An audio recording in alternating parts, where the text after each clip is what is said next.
Oh, we're started live. We are starting a live broadcast on this Saturday. Yes. As I can hear the echo that a few people are complaining about. I need to record in a place with blankets or carpet or something like that. I've got too many services. But, that's actually not the way we're supposed to start a Love Morning broadcast, a broadcast where we share gratitude and connection. We're supposed to start, and supposed to, because it's important to have supposed to's in your life. But the goal is to start with a song that I make up on the spot. It's Love Morning time. It's about gratitude, but not rhymes. And that's the way the song gets together now. It's because we sing and show you how. It's about sharing what's in our hearts. It's about what's in our fridges, not how we fought. Because it's gratitude time, the morning. Gratitude time now. Good morning. Welcome to Love Mornings. I am John Halcyon, and it is a daily practice of connection and reminders that we are not alone in this world, and a chance to share some gratitude. So if you've got something you're grateful for, and you do have something you're grateful for, you just got to maybe sit with it. Please share it. Leave a comment so that we can see you and appreciate you. For example, I am grateful for Greg. Greg is here live.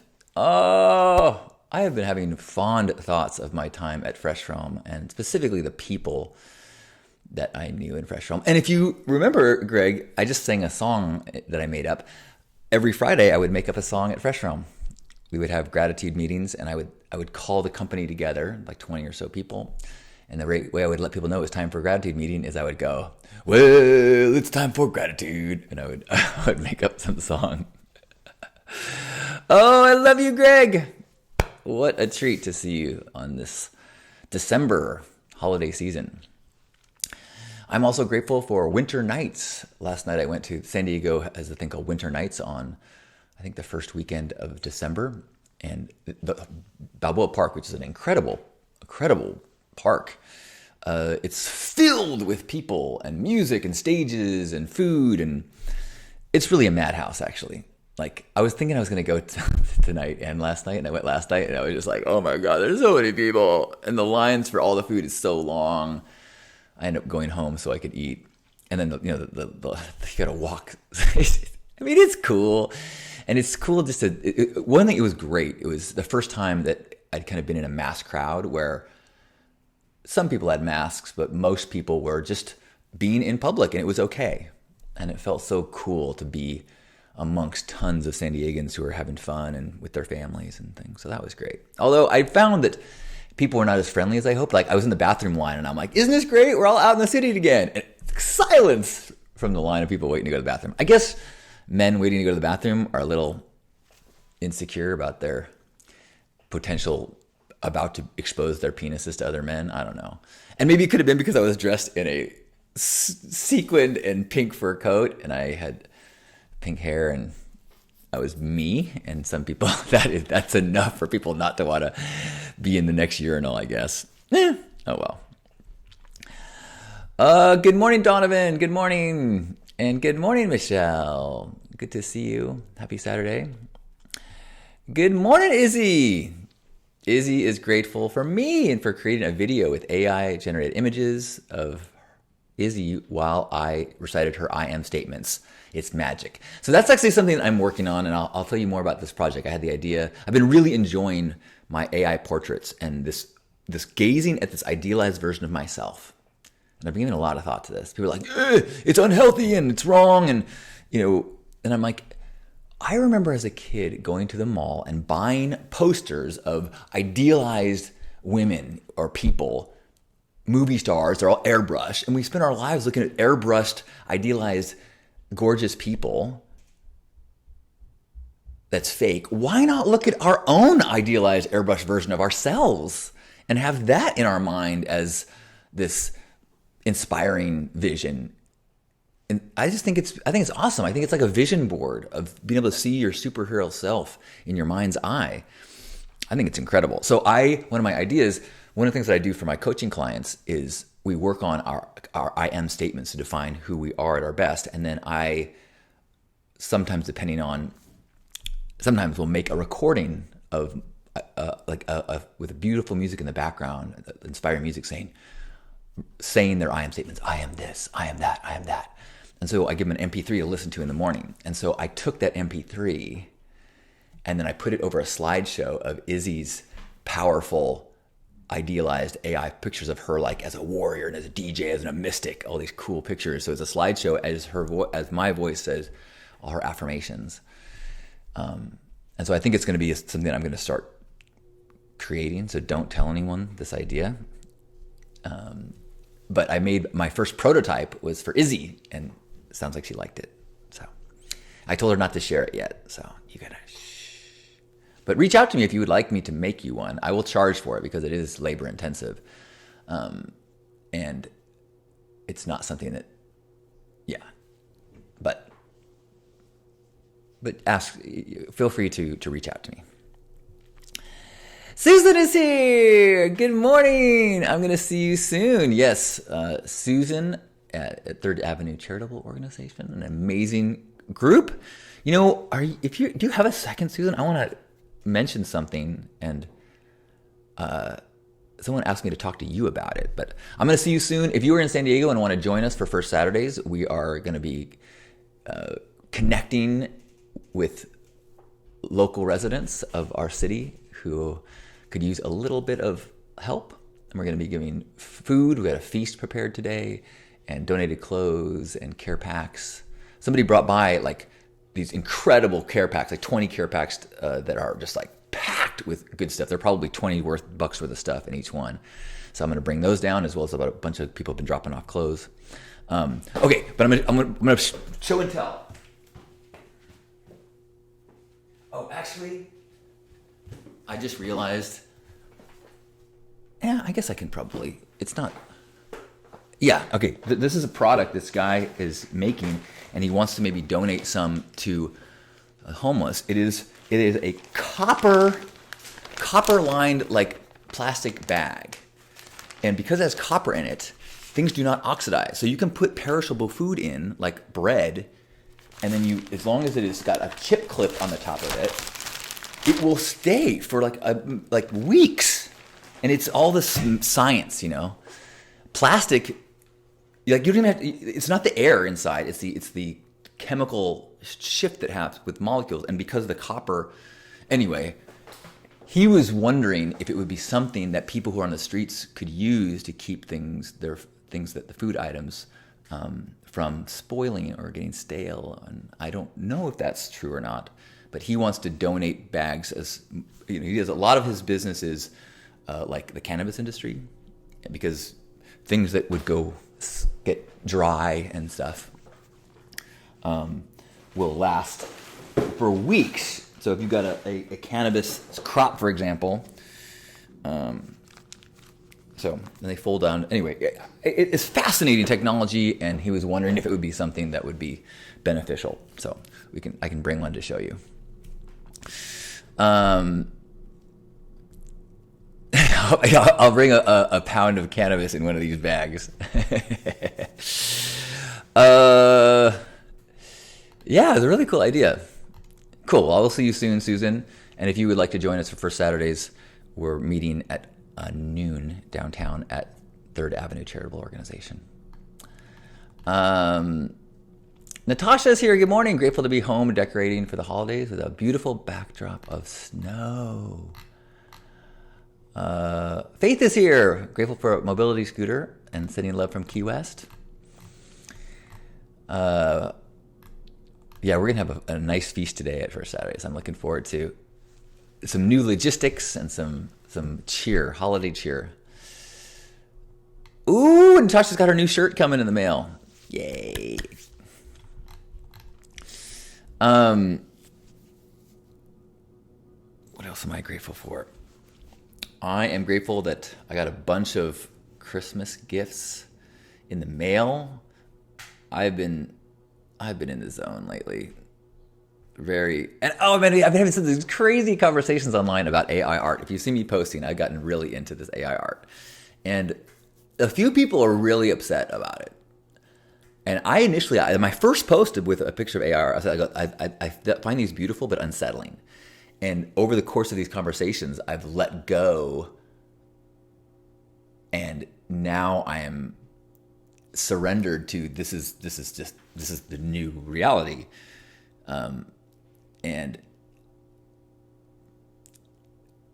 so I've had some people kind of really, a couple people attack me. I mean, it's not the momentum of the conversation is against the people attacking me, but it's been an interesting process of, as I think about what they're saying, and as I try to like address some of the things like this isn't art and you're just selling yourself, it's grotesque, and I said, I'm selling myself. I go, what do I cost? He goes, the price of one of your t-shirts. I'm like, okay. I go, well, for every t-shirt sold, I give a pair of socks away for Saturdays. By the way, if you want to join us tomorrow, so I'm pretty at peace. Like, I feel like no defensiveness. I only address the conversation, these attacks as a starting point to say things that I would like to say to other people. Like, I know I'm not going to change this person's mind. This woman is very unhappy.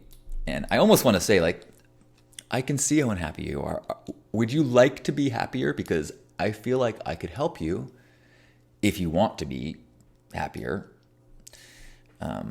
I can tell that she is overwhelmed by the suffering in the world and the injustice in the world. And I think that's totally understandable.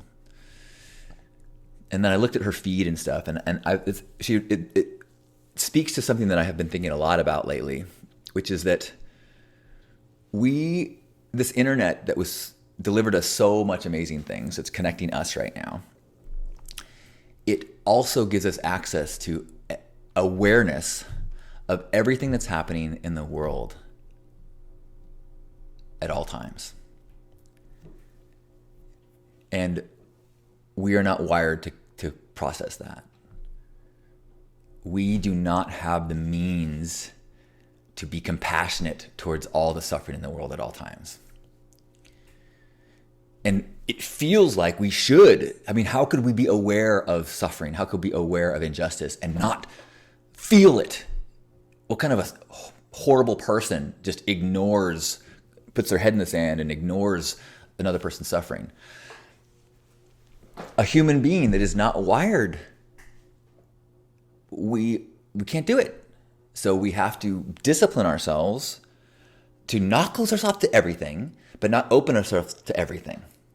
To stay in awareness of enough of the world, our world, that we impact, so that we engage with it, we stay energized by the joy and the awesomeness and the gratitude of it, and we have the energy to lift up and add light and gift to the places that we can make better. I don't think she's putting any energy into making the world better. She just is post after post after post of, this is terrible, this is terrible, this is terrible, this is terrible. Look at this, what's happening, this is terrible, this is terrible, this is terrible. I'm like, I haven't seen you say nothing about, I was inspired to send this letter. I was marching in the street today. I saw someone hungry on the side of the road, so I invited them to my house for food. Or, I mean, these are all things that you can do within your world. And it's infinitely more valuable than just staying in a state of overwhelm and trying to make sure other people know that we should all be overwhelmed all the time. You could argue that I am making excuses and I'm justifying my lack of activism in the world. And that's a legitimate argument, and you could make it. I feel like at this point in my life, I feel confident enough in my balance, at least at this moment right now, as I'm preparing to go downtown to work with a needy population and try to inspire others and try to use the energy I have to lift myself up and others up. Not full time, but when I have the energy to do so. So, throw rocks at me if you will. They ain't gonna touch me. So, Yeah, so I've been enjoying these conversations, and the way it has been inspiring me to get clarity in my own perspectives. This person's they were also like, this isn't art. Someone was like, oh, if you like this, check out these AI compositions I've been doing. And the woman's like, this is not art. And I'm like,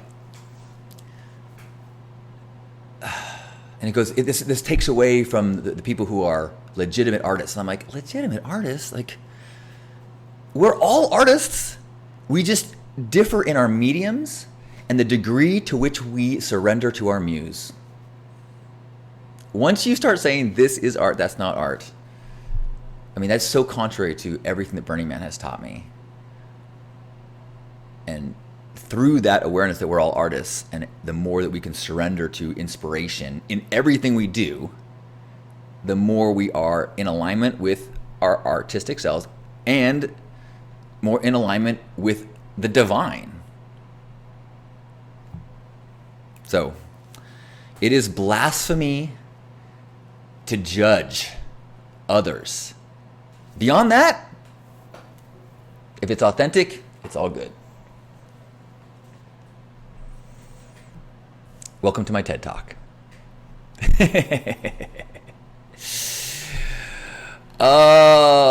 Thank you all for being here today. We'll do a hug in a moment. Thank you for your patience and understanding with my rambling. I find that this communication, this loop, knowing that we're all in this moment together, it helps me to allow some of these ideas to articulate. So thank you for that. Ooh, Susan says 150 flyers handed out yesterday, so hopefully we'll have a nice crowd to enjoy our first Saturdays and our taco gathering today. Good morning, Curie. Curie saying they just feel threatened by your confidence in the value of your offering. I think that there is something about that. I think people do find that self-love is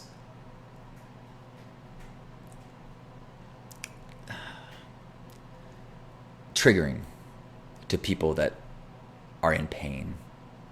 I mean, that's been the story of my art for a long time. The reason why I called my first site Cocky Bastard, which is now, what is it?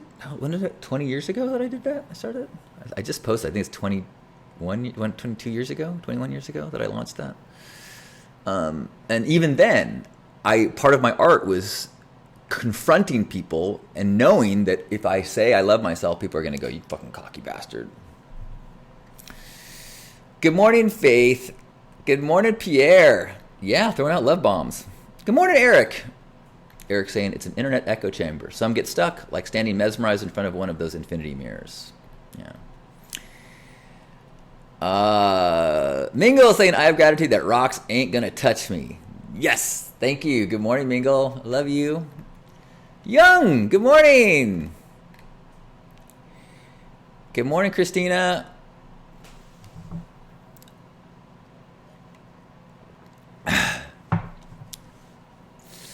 Oh, I am feeling so blessed. If you have not heard me talking about, I posted Love Morning, was it yesterday? Yeah, yesterday when I was crying about my mom. So I felt like yesterday Love Morning was just like really in the zone. I feel like today's is too, so maybe I'll repost today on YouTube as well. I posted just the archive of yesterday, and it's been fun to see how people have, I don't know.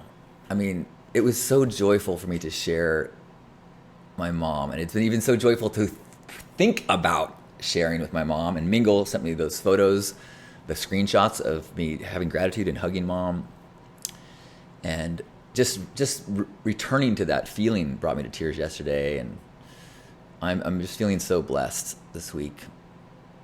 Maybe it's the holiday spirit. I don't know.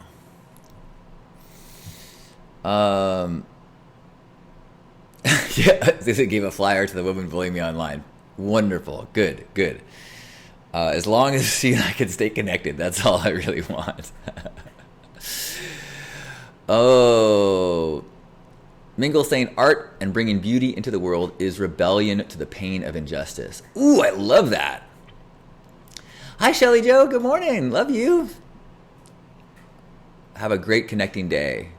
Yes. You too. Pierre, wasn't that amazing? It was literally like a peak moment.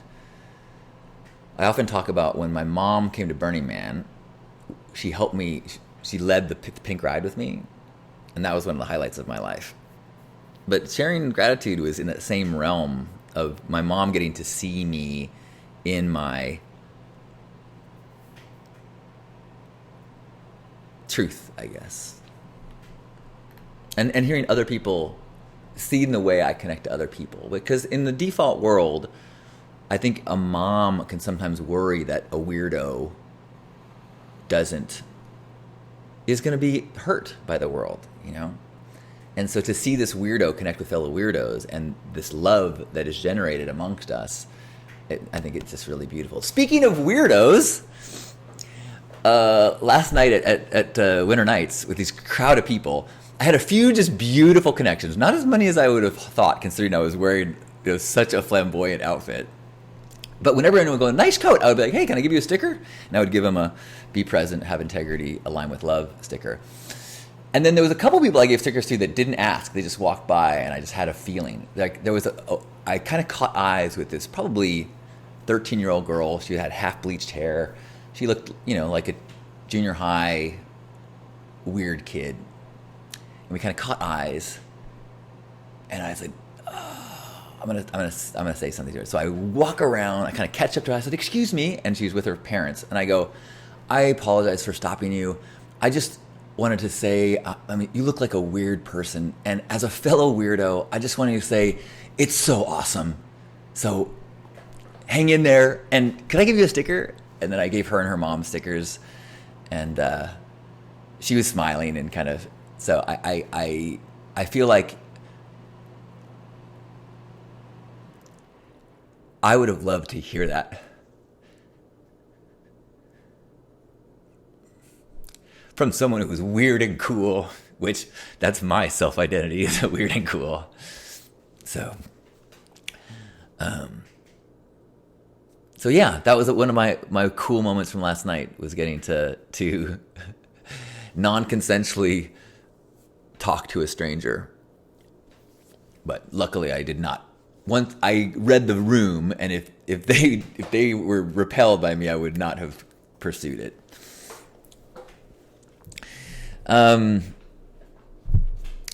Good morning, Lorian, and hello, Mike, and hello everyone who is here live. If you haven't yet, you're welcome to leave a comment so that we know you're here and share something that you're grateful for. I'm grateful for this moment. Susan saying, as a weird kid mom, I love that. I thought so too. I was definitely like trying to hold the vibe. Like, is the mom scared? And I've gotten pretty good at my tone of voice, and my gestures, so that I'm as non-confrontational as possible, And so I felt like the mom appreciated it with the sticker, and the kid was certainly kind of, you could see she was kind of like had a smile. So yeah, that felt really wonderful, considering how much of the crowd I did not feel like I was connecting with. That could have been in my head. I don't know. So wherever you are, let's have a hug and then go into our days, whether you're going to join us for First Saturdays or find some other way to gift your beautiful vibe to the world. One of the intentions of these Love Mornings is to remember that we're not alone, and that as we generate this vibe together, we all add our specific, unique flowers to this bouquet. Our colors, our fragrances, we're all totally different, and together we're much more. And so as we leave here, we get to all distribute this bouquet as we connect with people and say good morning and hello.